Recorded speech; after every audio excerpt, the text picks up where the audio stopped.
All right, everybody, welcome back today, this wonderful Tuesday afternoon. This is Tom Dermody, Mayor of LaPorte. We're on our first on-site AMA, Ask Me Anything, and we're here today at the wastewater plant with Jerry Jackson, our director slash superintendent, Mr. Everything. Jerry's been here for Geez, 29 years now. 29 years, Isn't so that a long he's time? seen a little bit of everything. And as a new mayor, being at the wastewater plant, I first have to ask, and I'm sure the public will want to know, what's going on here? Where are we? We're at the city's stormwater basin adjacent to the treatment plant.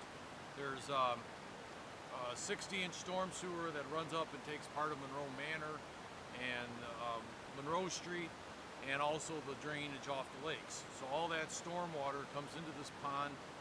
It's treated because it's going through a natural wetland, or constructed wetland.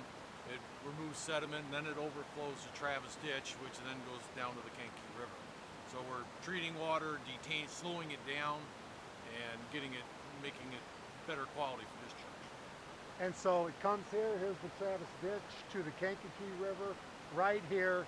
And tell us, because people I think take for granted, what happens? What is the wastewater's goal here? What's this department do? Well, what we're doing here is Porte still has a lot of combined sewers. So we built separated storm sewers, and we're taking those storm sewers and treating the water separate of it going through the treatment plant. If it goes through the treatment plant, you need a very large treatment plant to handle that huge storm flow. So this is a stormwater treatment area. On the other side of Travis Ditch is our wastewater treatment area. And there we're taking the sanitary wastewater from your homes, from business, and treating that to a high enough quality to discharge the Travis Ditch. So when you talk about our infrastructure, we have a lot of combined sewers, which isn't good for our future development. So if we had to separate it, how much does it cost to do that work in the city of LaPorte? If we separated sewers throughout the whole of the city, it's about $80 million. It's an enormous bill. You think about our annual budget is between $4 and $5 million for the whole department, and just a small piece of that is capital. So it's an enormous number. We've been separating sewers, still doing it. The aim is, because we've kind of handled the huge storm flows with a large basin, the aim now is to address flooding problems and basement backups. And we have had, I saw firsthand a couple weeks ago, the letter streets, the number streets seem to have flooding because we don't have separated Sewers. sewers. Exactly. The combined sewers are not large enough to handle the big storm flow. So when you get a big event like the inch of rain we had in 16 minutes a week and a half ago, the sewers fill up and it ponds at intersections because the sewer can't receive that flow, and then it can back into the basements. So if the residents out are asking, hey, I pay a monthly fee, why aren't you using this fee to build up the infrastructure across the city? First of all, I would guess because we don't generate $80 million, so that's going to be a problem. But tell people the monthly amount of money they pay each month goes to what? We have about, you pay around $30 a month, somewhere in that ballpark for wastewater, probably a little less. And that goes to operate the treatment plant. It goes to clean sewers. We got a crew cleaning sewers. We have 30 odd pump stations scattered all over town. And we have borrowed to do work, infrastructure work, so it pays on that debt. And then beyond what we have in bond funds, we have about $400,000 a year to do capital projects.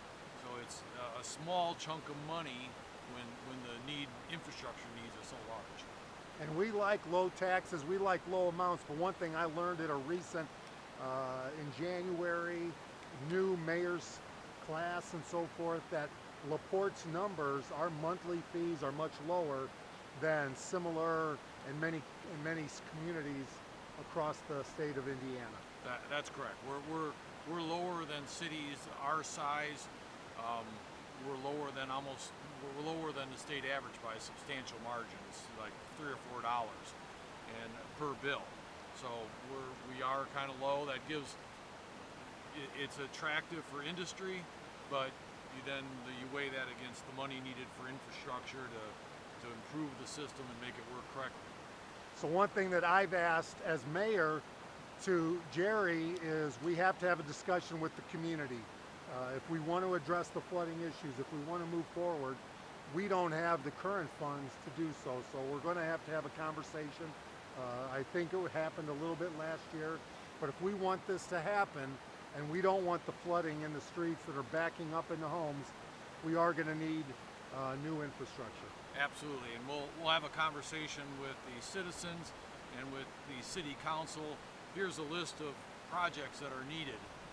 Here's the cost. What can we afford now? What should be at the top of the priority list? And our financials are open to the public. It's public record. Anybody's welcome to look in and come up with their ideas and so forth. So when you talk about flooding, one of the cool things I think is the city of LaPorte has a $1,500 grant to help for future separation of basements from our sewer system. Can you tell the public a little bit about that? If your basement is directly connected to the combined sewer system, meaning you have a floor drain, a shower, that sewer, and when its capacity is exceeded during a rain, it can back up right into your basement, and that's an awful situation. So we created a grant to fix the plumbing in the basement so that no longer occurs. It would be nice to go spend $80 million and separate all the sewers, but that takes time, and it's just not practical to ask people to wait. So we created a grant to fix the plumbing at people's homes, and if you have a sewer backup into your home, make sure you let me know, and we'll get you in part of the grant program, get a plumber in to decide what's the correct fix. If that's all acceptable with the homeowner, then the city pays $1,500, the homeowner pays the remainder if there is any, and they're done with basement backups. That's fantastic. And so when you talk to people, or if the people want to know more about wastewater, we have how many employees? 17. And they're working 24 hours a day. 24/7. Yeah, the treatment plant is manned 24 hours a day, so if you've got an issue, you can always call out here and get somebody. And so we have a crew that operates the treatment plant and maintains it during the day, a crew that cleans sewers and monitor and fixes pump stations during the day, and then a laboratory crew that makes sure the water going down Travis Ditch meets the state quality standards. And why would someone from the public, other than in their basement, if they see something, when should they call wastewater for, hey, I think something's wrong? I'm here between 7 and 4 every day, but they can call anytime. And if there's a problem like a potential sewer backup, we call someone and get them in. We don't, because if it is a sewer main backup, that problem escalates quickly and you want to address it. You don't want to wait till the next day. So we call someone in when we get a call. But wastewater is a very important part of our community, from economic development. I mean, how often do you see businesses come in and they want to know about their water, wastewater? It's always an early question. Can you handle our capacity? What do the sewers and storm sewers look like in the vicinity of our development, our proposed development? So it's always an early question. They want to know, can you support the development with your infrastructure? So this is very important with wastewater. Please email or text your questions in on our City of LaPorte Facebook page, or Tom Dermody LaPorte Facebook page. I want to make sure I cover everything. The one question we always get, especially in rains, is Pine Lake. Is Pine Lake growing too high? Is it going to flood?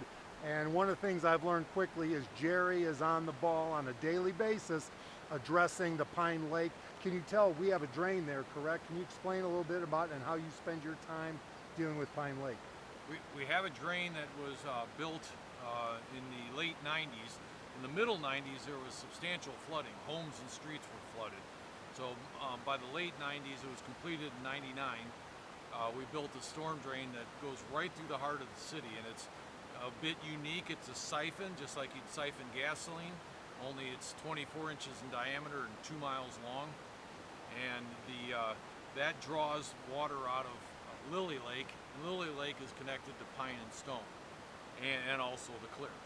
So that siphon draws water out of the lake system. We turn it on when the lake gets high, turn it off when we think the level is reasonable. there's no way to put water back in the lake, so we're careful not to draw down further than is justified. Right this summer, we've had all kinds of rain and the drain's been running continuously. The water flowing by us right now is coming from our lake system. There's no stormwater landing, so that's lake water you see flowing by. So Pine Lake is being managed on a daily basis. It's not going to flood. You are moving water as quickly as possible. We are. We're right now got the pump running, so we're running at our maximum capacity. The DNR is just recently, and FEMA recently adjusted the floodplain in recognition that drain system works, and the floodplain elevation doesn't need to be so high because we're never going to reach that. And that will save people a lot of money in flood insurance. And that's important for all you homeowners on the lake, especially those in the city. Please check with your insurance companies, because that will take place later this year. It's now been approved, so we can provide copies of that approval, and you should be able to, if you're got a mortgage, you're required to pay flood insurance. You can take that to your mortgage company, and they'll say, okay, you can cancel your flood insurance. That's fantastic. Tell us about the Lakeside Sewer Relocation Project that's coming up as well. This is a project in the 50s along Pine Lake's shore, from Waverly north up to about Lane Street. They unwisely put a sewer in right along the edge of the lake, and at that time the lake was very, very low, and since that time that sewer's been almost invariably underwater within Pine Lake. There are actually manholes that are sticking up through the water. It was in the 50s, so we're looking at a sewer that's 70 years old. Lots of lake water leaks into it, so we treat lots of lake water. We've had manholes damaged by ice. The ice will just destroy the concrete of the manhole barrel. And if there was a problem under the lake, it would be very difficult to fix. So what we're doing is we're moving that sewer onto dry land, lots of times through people's yards, because there's no road between the lake and these yards that border the lake. That work will start this summer. We're getting ready to bid it this month here in June. We've got easements signed by almost everyone who we needed permission to get in their land, and so we're about ready to go. That's been a project I've been working on for 7-8 years now to get that to fruition. So it's nice to see it going to be. It's finally going to happen. Yeah. And one of the other things is we deal with the COVID pandemic. You know, people walk around in our community and don't know whether they have it or not. One of the things that you do is you're testing our water for COVID, and it's sometimes, I've seen some of the numbers, and it's scary what's flowing in our water that's COVID related. And can you tell a little bit about the process, how you test it, and some of the results? We're sampling from our raw wastewater. There's a sampler that pulls samples 24 hours a day, so we get a sample that's representative of what came down in 24 hours, and we send it to a lab that works with MIT, and they measure the concentration of COVID virus in the wastewater. COVID is, when you use the bathroom, you excrete COVID virus, so what we're essentially doing is sampling the entire population of the city of LaPorte. Our initial samples were quite low, then they came up fairly high, and they were estimating that maybe as much as 1,000 people had COVID across the city, and now they've started to tail off, which I take as a good sign. There's some variability in the results, so this is a whole new technology that they're deploying across the United States, and we got lucky. We got a notice and got lucky to get in early, so I think we're a little ahead of the curve with MIT. So it's something that because the U.S.'s testing is maybe not where we want it to be, this is an early indicator. Is a problem? Are you getting a cluster? Are you getting a problem in the city?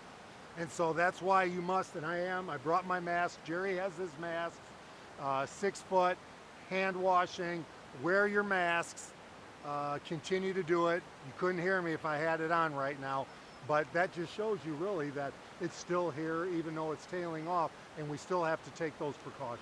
We do. I mean, those sort of precautions, you can you can keep your life going, but take those precautions and be safe. Jess, are there any questions?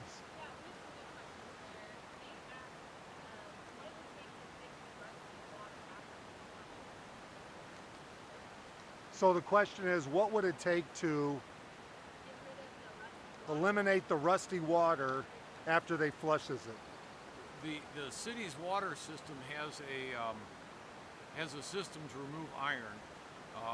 We had an issue with one particular well that caused iron that was laying in the bottom of the pipes for years and years, because you can't get all the iron out, to cause that iron to be distributed. And the problem, I believe, is much less than it was a couple, 3 years ago. We've actually taken that well offline. So I believe the problem is much less, but if you're having a problem, call the waterworks and they will send some out and they will see if they can figure out what's going on. There are other problems. If someone opens a hydrant and closes it quick and rattles the pipe, all of a sudden now you've got iron stirred up. So there are a number of reasons why that might happen. And as smart as Jerry is about wastewater, Todd Taylor is just that smart about water. So please give him a call at the water department.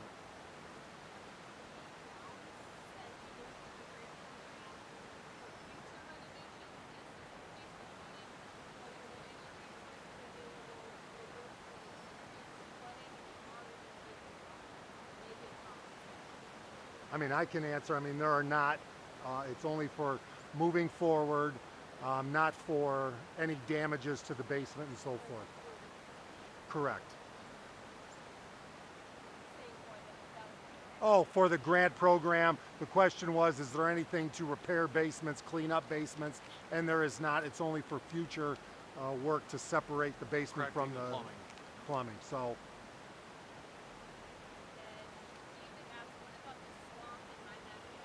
David asked about the swamp in his backyard, which I believe is on Monroe Street. At the okay, now I was wondering if I knew which David. And at the cemetery, I think, is in his backyard too. And I know he gets flooding. And there's a fair amount of water that comes to that pond in his backyard. It's all on private property. It's connected to we call it the Patton wetland, and we have a drain on the other end of that, but it's not well connected to the Patton wetland. So there's some infrastructure, there's some work needed, either a new pipe or a ditch to connect that pond well to the Patton wetland. So we should talk about how that might happen, and right now the city has no property and there no way to go about getting it done. So David messaged me this earlier this week, and so we'll still talk Friday and we'll connect you and we'll talk.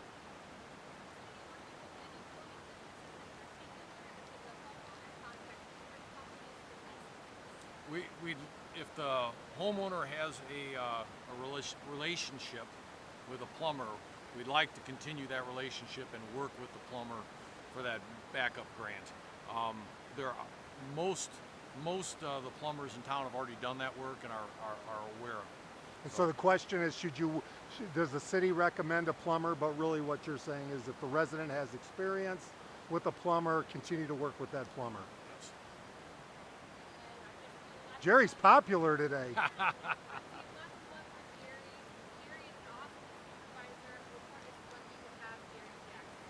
Absolutely. Well, thank you. Oh, everybody said, hey, Jerry Jackson is awesome, and we are lucky to have him. We appreciate his family members texting that in. We love having Jerry. We're fortunate to have him here. Any other questions for Jerry? Jerry, is there anything you want to add, not to put you on the spot, for wastewater?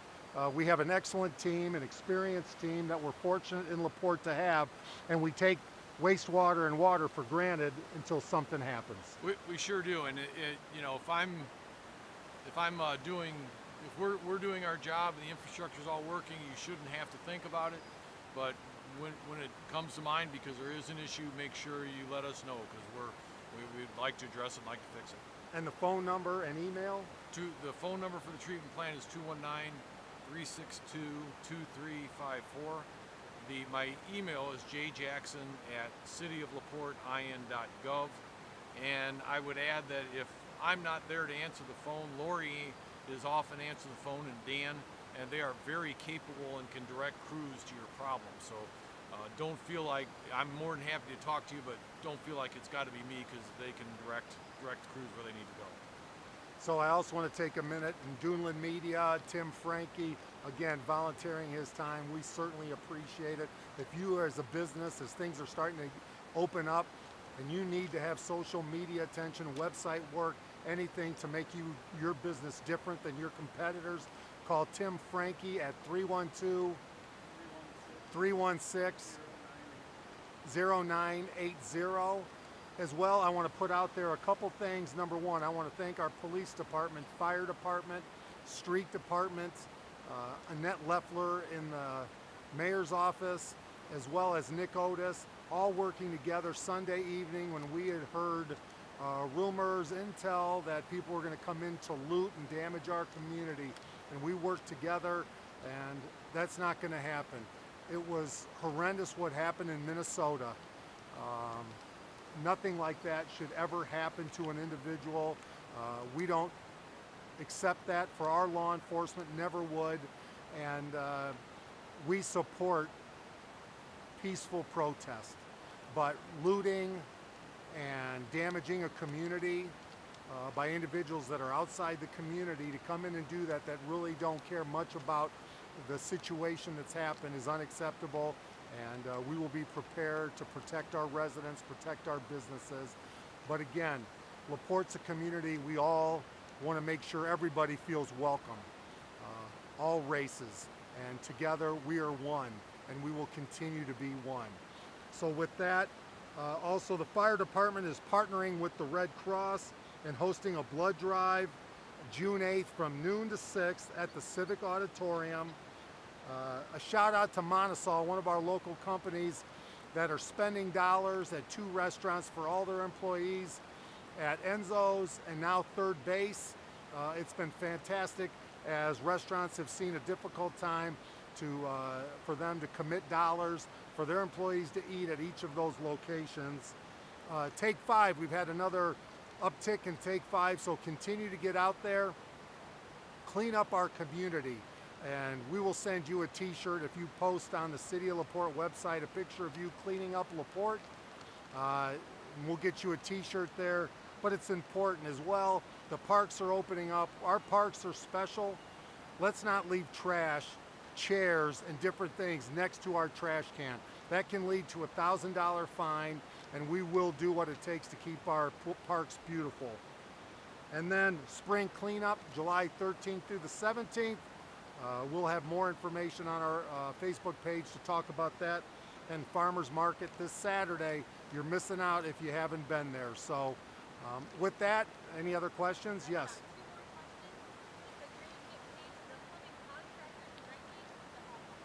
The grant gets paid directly to the contractor. So the usual situation is when one of these projects happen, the plumbing contractor will issue the city a bill, and if there's more, they'll issue straight to the homeowner.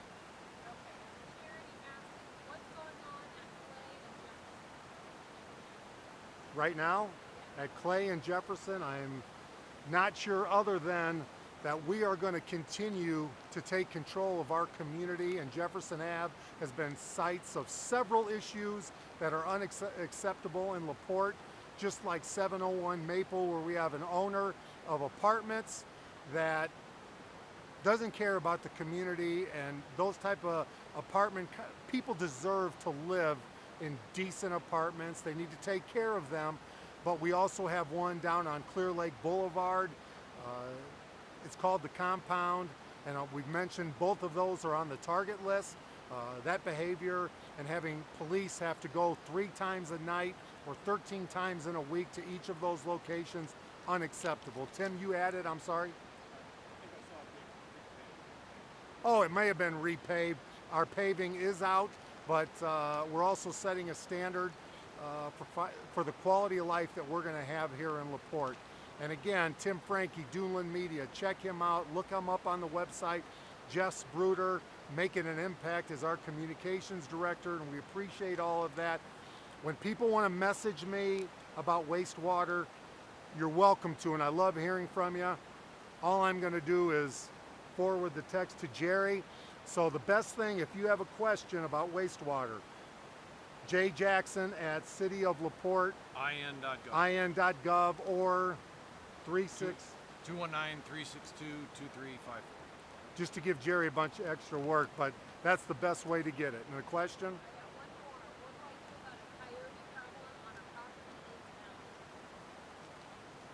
A coyote problem in town.